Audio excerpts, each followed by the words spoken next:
Sabi nila, kapag mahal ka, babalikan ka. Kaya for this video, I'm gonna give you 7 signs na mahal ka pa ng ex mo.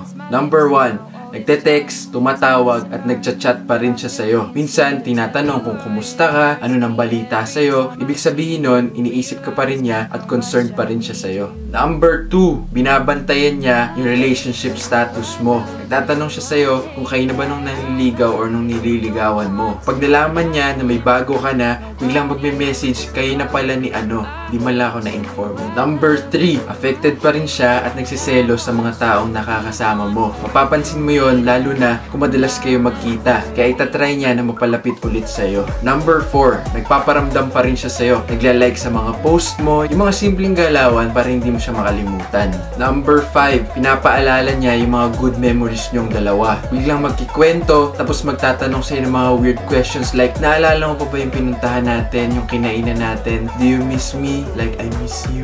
Number 6, hindi pa rin siya makamove on at paulit-ulit siyang nagsusorry sa mga nagawa niya noon kahit napatawad mo na naman siya. Hindi siya napapagod kahit sobrang tagal na. Sabi nga sa song ni Nash, I'm always tired but never of you. I hate you, I love you. At number 7, single pa rin siya. Hindi pa nakakahanap ng iba kasi umaasa pa rin siya na babalik ka. Para kung sakaling bumalik ka nga, malaya pa rin siya. Way na rin niya yon para ipakita sa'yo na ikaw pa rin yung mahal niya. Pero tandaan mo na hindi lahat ng umaalis, bumabalik. Kaya kapag nalaman mong mahal ka pa ng ex mo, tatanggapin mo ba siya?